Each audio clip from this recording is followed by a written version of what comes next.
മലപ്പുറം കുറ്റിപ്പുറത്ത് ദേശീയപാതയിൽ സ്വകാര്യ ബസ് നിയന്ത്രണം വിട്ട് തലകീഴായി മറിഞ്ഞ് ഒരാൾ മരിച്ചു. നിരവധി പേർക്ക് പരിക്കേറ്റു. കോഴിക്കോട് തൃശൂർ റോഡിലോടുന്ന ബസ്സാണ് അപകടത്തിൽപ്പെട്ടത്. സംഭവസ്ഥലത്ത് നിന്നും കൂടുതൽ വിശദാംശങ്ങളുമായി ഹരികുമാർ ചേരുന്നു. ഹരികുമാർ, എങ്ങനെയാണ് അപകടമുണ്ടായത്? ഏറ്റവും പുതിയ വിശദാംശങ്ങൾ എന്തൊക്കെയാണ്? അനന്തപുരം രാവിലെ 10:45 ഈ ആറുവരിപ്പാതയിൽ കുറ്റിപ്പുറം റെയിൽവേ മേൽപ്പാലത്തിന് സമീപത്തായുള്ള വളവിൽ അപകടം നടക്കുന്നത്. കോഴിക്കോട് നിന്ന് തൃശ്ശൂരിലേക്ക് പോവുകയായിരുന്ന സ്വകാര്യ ബസ്സാണ്. ഈ സ്വകാര്യ ബസ് അമിത വേഗത്തിലായിരുന്നുവെന്ന് യാത്രക്കാരും ദൃക്സാക്ഷികളും പറയുന്നുണ്ട്. ഈ 3 വരിപ്പാത 2 വരി ആയി ചുരുങ്ങുന്ന ഭാഗത്താണ് അപകടം നടന്നത്. എനിക്ക് പിന്നിൽ കാണുന്ന ഈ ഡിവൈഡറിൽ ഇടിച്ച് ഈ ഡിവൈഡറിന് മുകളിലേക്ക് ബസ് മറിയുകയായിരുന്നു. തലകീഴായി മറിഞ്ഞ ബസ് പകുതി പൊട്ടിപ്പോയ അവസ്ഥയിലായിരുന്നു. യാത്രക്കാർ കിടന്നിരുന്നു.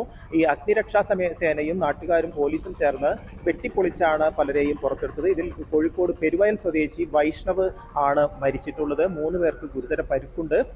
എന്തായാലും ഈ 3 പേർ മിംസ് അടക്കമുള്ള ആശുപത്രിയിൽ തീവ്ര പരിചരണ വിഭാഗത്തിൽ ചികിത്സയിലാണ്. ബാക്കി 20ഓളം പേർക്കാണ് ഇപ്പോൾ പരിക്കേറ്റിട്ടുള്ളത്. ഇവരുടെ പരിക്ക് നിസ്സാരമാണ്. എന്തായാലും അഗ്നിരക്ഷാ സേനയും പോലീസും ചേർന്ന് രക്ഷാപ്രവർത്തനം നടത്തി റോഡിലെ ഗതാഗതം പൂർണ്ണമായും നീക്കിക്കഴിഞ്ഞു. ഇപ്പോൾ ഈ ഭാഗത്ത് ബസ് മാറ്റിയ സ്ഥലത്ത് മറ്റ് തെളിവുകൾ, അതായത് ഈ അപകടം നടന്നത് എങ്ങനെയാണെന്നുള്ള തെളിവുകളുള്ള CCTV ദൃശ്യങ്ങളടക്കം പോലീസ് ശേഖരിച്ചിട്ടുണ്ട്. അനന്തം. ശരി, വ്യക്തമാണ്. മലപ്പുറം കുറ്റിപ്പുറത്ത് ദേശീയപാതയിൽ സ്വകാര്യ ബസ് നിയന്ത്രണം വിട്ട് തലകീഴായി മറിഞ്ഞുണ്ടായ അപകടത്തിൽ ഒരാൾ മരിച്ചു. നിരവധി പേർക്ക് പരിക്കേറ്റിട്ടുണ്ട്. സംഭവസ്ഥലത്ത് നിന്നും ഹരികുമാറാണ് വിശദാംശങ്ങൾ നൽകിയത്.